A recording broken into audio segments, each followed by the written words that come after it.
Welcome to the Engerati studio. We are located at the CTICC for the Africa Utility Week 2014. And with us we have Martin Sanne, who is the Divisional Director and Head of Smart Grid Africa for Siemens. Did I get that right? That's perfect, yeah.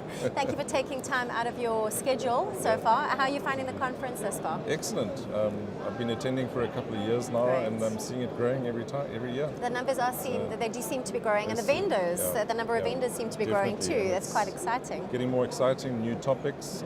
I noticed that the smart metering topic is coming out more and more. Absolutely, yeah. And it's a current trend, so it's really good to see that it's being reflected here. That's it. I mean, we were talking earlier, whether there is a need for smart meters, and we spoke to somebody earlier who said absolutely not. We are not ready, and. You reckon not? I beg not? to disagree. Please expand. So I think it's exactly the right time for smart meters.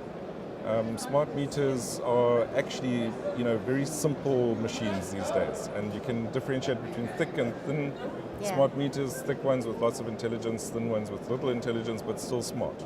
Right. And you can gather information on the metering side and transmit it back to a central repository and do stuff with it. You can bill, you can create prepaid systems, big prepaid systems, so not token systems as they exist today.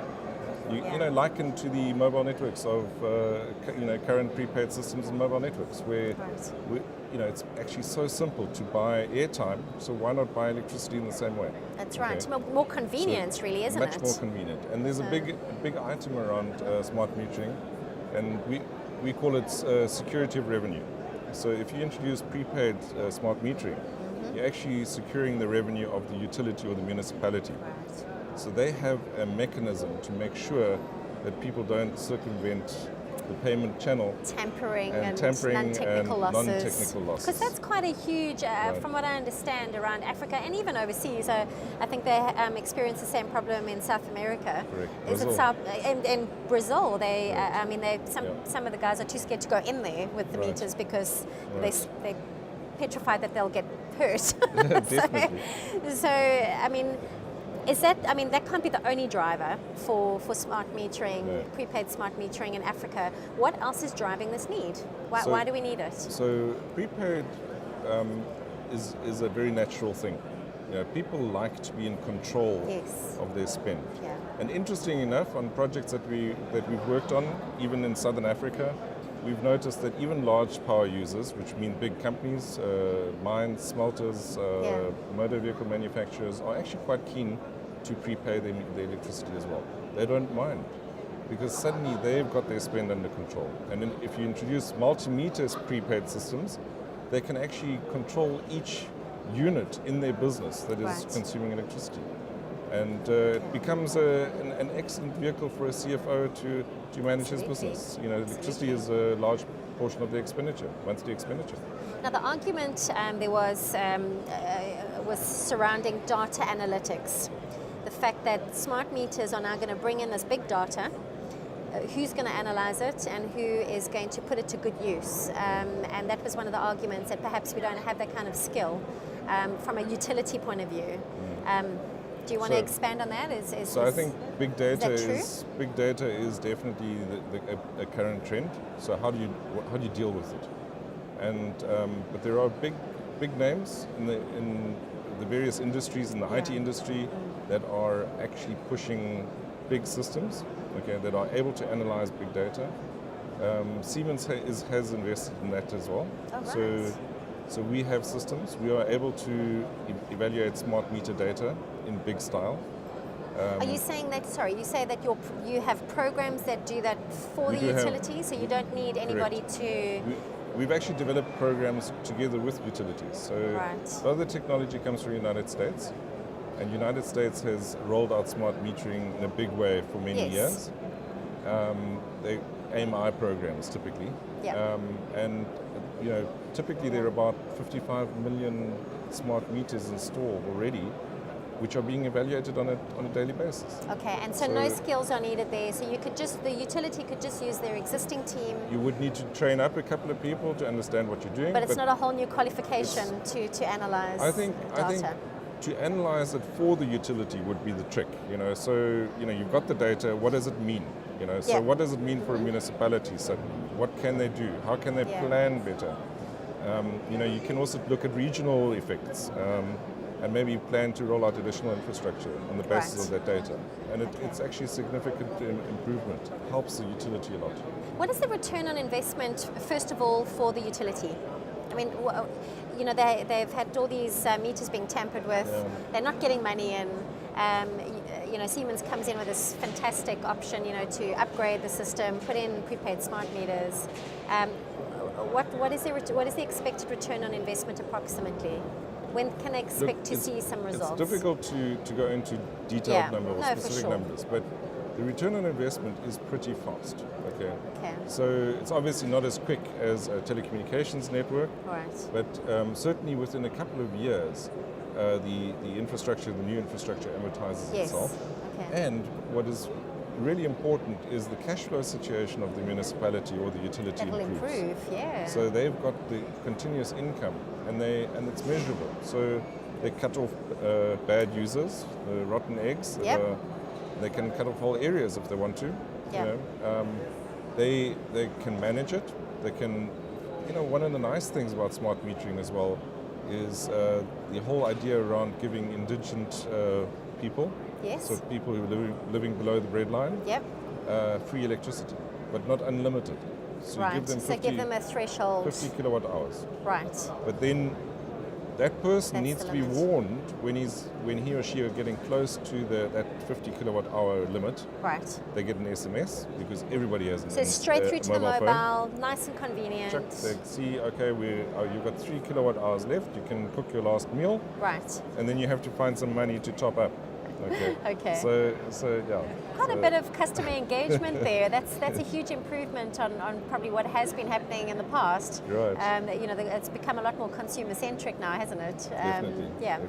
Definitely. With regards to, we were talking a little bit earlier about the guy that is, out in the bush, cooking on a cooker top with, gas. Right. Smart meter for them? At the end of the day, yes, because someone's going to come along, and microgrids are a big trend as well. In Africa? In Africa. Yeah.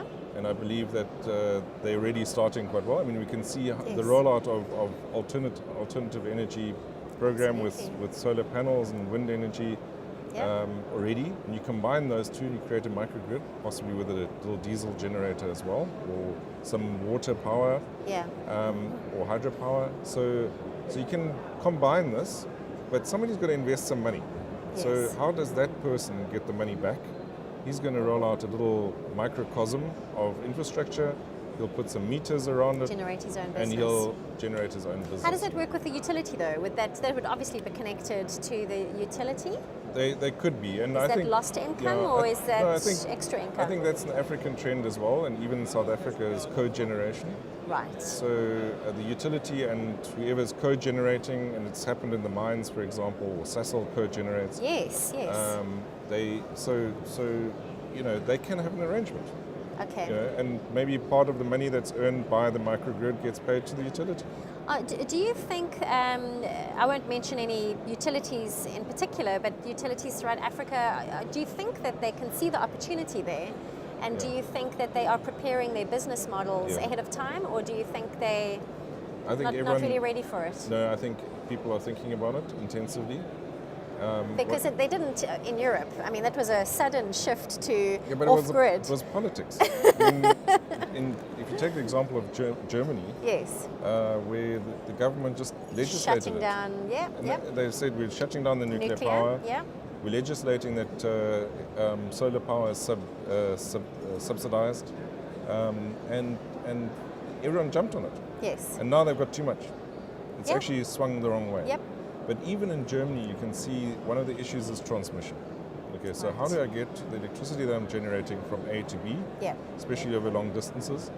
So you're seeing ever bigger cooperation circles. So even Europe's debating cross-country, cross borders cooperation and generation.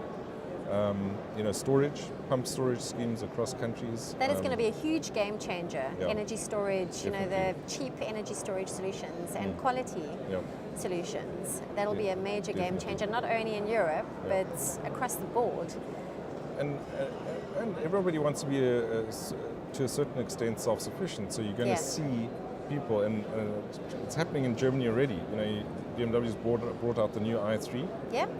And with the i3, you can buy a little charging station, but it's also can be a storage station. That's right. So it's not currently allowed because legislation hasn't got that far yet, but it will. Within a year or two, you'll see people storing energy.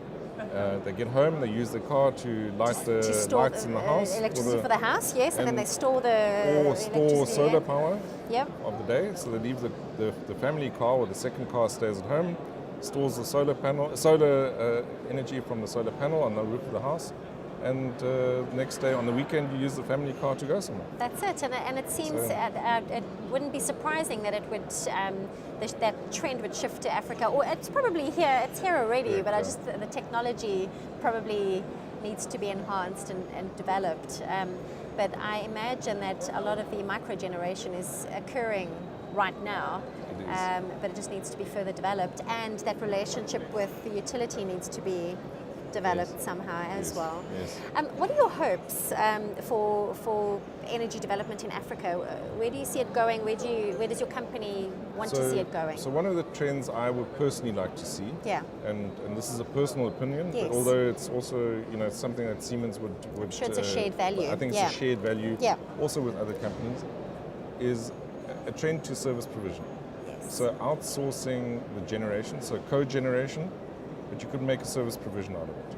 Or infrastructure built as a service. Okay, so the utility remains, but it licenses service providers. Yes. And these service providers develop the infrastructure and then get paid a service fee. Yeah. And that would solve a lot of problems. If we can get that trend right in South Africa or Southern Africa, that could trigger a mega solve trend. a lot of access to electricity issues, won't it? And it's a question of obviously the incumbents letting go, but it's like in the telecoms industry. Time for change. Time for change for the better. The old incumbent had to let go, and then new service providers came in, and they became extremely innovative. Yeah. And that's where we need to get to. That's what it is, isn't it? Innovation. If you're not innovative enough in this industry now, you're in trouble. And one has to think shorter cycles. Okay, so that's also a trend that the internet taught us. Shorter cycles? So move very fast. That's it. So but have a long-term vision. Long-term vision. So, people will do what other people want in the short term. So, generally entrepreneurs think short term. They don't think long term. They think the next step. Yeah. And then they develop it. And that's where we need to get to. We need to allow the entrepreneurs onto the field. To actually come in, bring the innovation. Bring the ideas, set it up. Some will fail. Yeah. Not all will be successful. But that's life. And you need to give that opportunity. Well, I've enjoyed our interview thoroughly. I could go on for longer, but we only get a short period of time.